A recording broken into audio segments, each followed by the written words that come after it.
So it is Saturday, the day before locals, and you see I've got a different deck box here. Unfortunately, this is just a little upgrade one that I got from Temu for a few quid of the Trap Tricks deck, because the Fire King deck is still not ready. I've got another set of the Quarter Century Bonanza box coming today. I'm hoping I'm going to pull some Diabell Star, some Wanted, etc.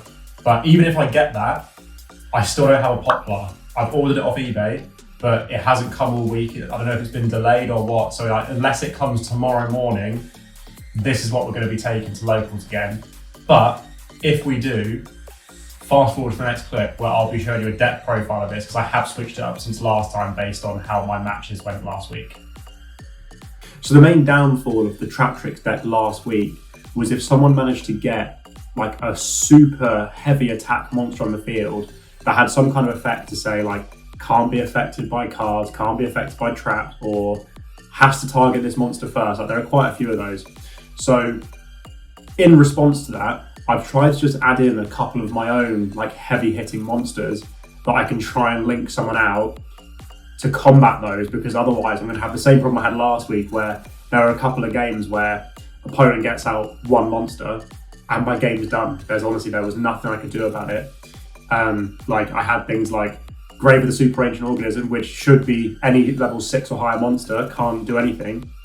But you've got these Link 5 monsters that have got 5,000 attack or have got 3,500 attack and they can't be affected by cards. So I need to try and get past those really heavy hitting cards to make sure that I can get them off the field so I can actually start playing again, because there were a couple of games that I was just completely lost. So I'm going to give you a really quick look at this Trap Tricks deck. It is nothing really special. There's a few little like things that I've got in here that maybe not every deck has, but it's generically a very simple deck that works the same as most of the other Trap Tricks decks. So we're just going to run through it really quickly. 3 Momelo, 3 Mantis, 3 Pudica, 3 Arachnicampa, and 2 Dynaya. Now, this has changed quite a lot recently. I've added in another like 3 or 4 monsters just because I was bricking a lot and I needed to get those first round summons out, so I've just put some more in to hope that makes a change to the deck. Next up, we've got 2 Paranoid Exceed. I would run 3, but I only own 2, so it's 2 for now. 2 Shifter, 1 Ash. Again, that would be 3, but I only own 1 at the minute. 1 Effect Veiler, and 1 Ghost Ogre. So that's my hand traps. The Shifter gets subbed out for Droll or more Effect Veilers or Nibiru if I need to. That's the reason I'm running 2 of them, because I've got 2s of quite a few of the cards in the deck. But it just depends what matchup I'm playing against as to what I decide to run in the end. I then have 1 spell card, which is Trap Trip Garden. Again, you don't want to see that too often. It's good as a one-of, just as your field spell, but you do not want to have multiple copies. 1 Trap Trick, 3 Holotea, 3 Shade Brigadine, which is actually a new card that I haven't tried before, but I'm hoping it's going to work pretty well this week, just to give me more playing to get the Seras out, to get the extra monsters out. I've then upgraded to 3 Gravediggers Trap Hole, 2 Floodgate, and 2 Bottomless. So the reason I've gone up to 3 Gravediggers is just because it was working so well against my opponents last week. Obviously, with the amount of hand traps and graveyard abilities from comps at the minute, like it makes it really good to have a Gravedigger, just because it's not a once per turn. So if you've managed to get 2 or 3 out and you've got a Rafflesia, like you can literally take 6,000 life points in one hand. 2 Grave. This hasn't been fantastic, so it might get swapped out for one of the other traps in my extra deck, but I'm going to try it for the first couple of games and see if it works. And then lastly, 3 Imperms. Don't need to say anything more. Extra deck. I've got upgraded to 2 Rafflesias, 1 Alameris. I've upgraded to 2 Penguinculars and 3 Seras, and 1 Atopus. So that's the Trap Trick stuff.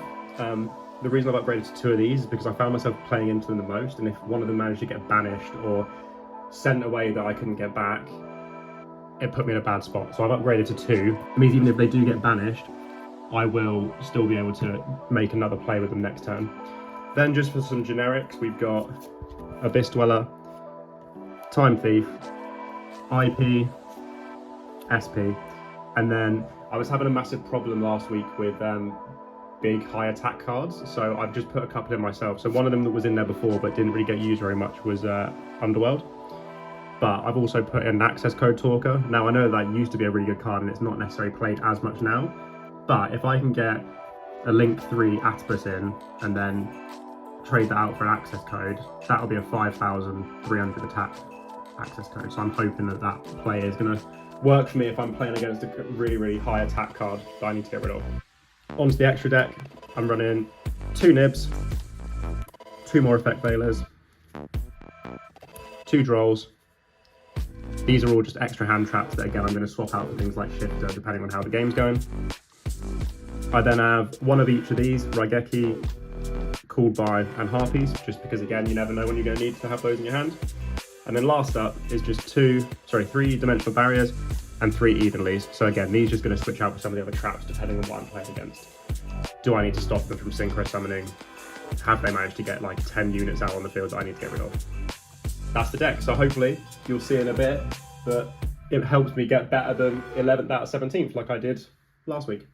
It is Sunday, that means it's Locals Day, and the Poplar is still nowhere to be seen. So the Trap Tricks deck is coming out again. I mean, I think it's good because I know it like the back of my hand, so it means that hopefully I should never have to worry about a play I'm making or something that the opponent's doing because I should know a lot of the counters.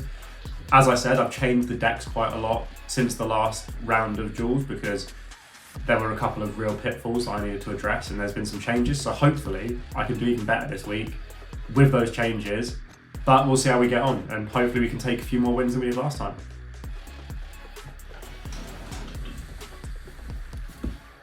And if there was one thing I learned from last week's Locals, it is that it's a long day and you need to fuel up. So here is my homemade McDonald's style muffin, and hopefully it's going to be nice and fuel me for what is going to be a very, very long day.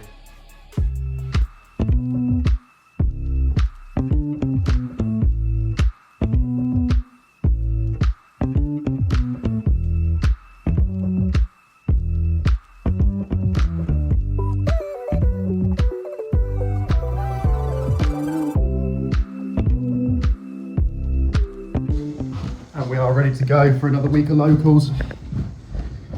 I've shown you the deck, you know what's going on. Sorry Jeff mate, you're not coming.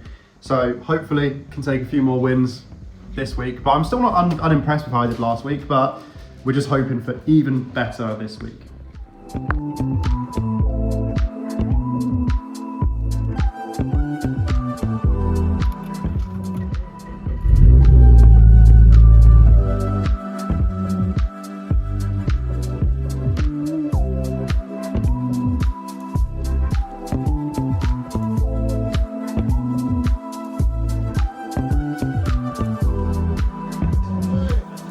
Okay, good luck, have fun. Okay, standby phase. I'm going to quick effect straight away. Yep. Sorry.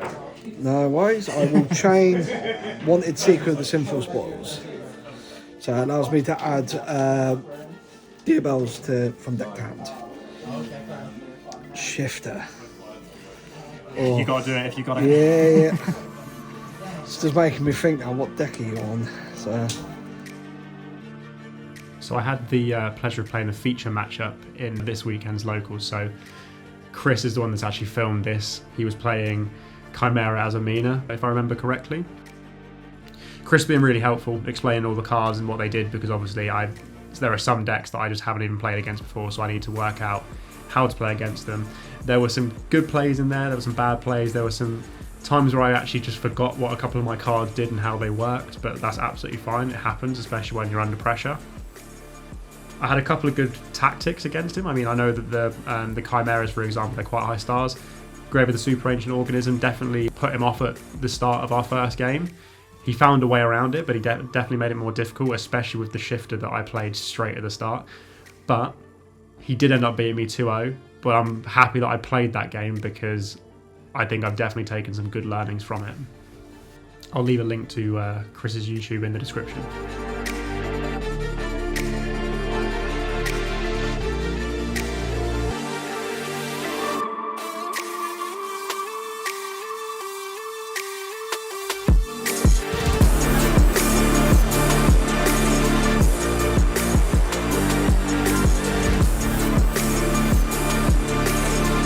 Another week of locals done. This time was a little bit worse than last time. I actually won the same amount of games. Like I won one match and took a game off someone else, but there were only 4 rounds, and unfortunately ended up coming, I think it was, I'll have to check what it was, but I think it was like 13th out of 14th or something, which is a shame, but you know what, still taking matches. And I think the Trap Tricks deck is just showing that it's not quite strong enough, so next week will be a welcome change with the Fire King deck.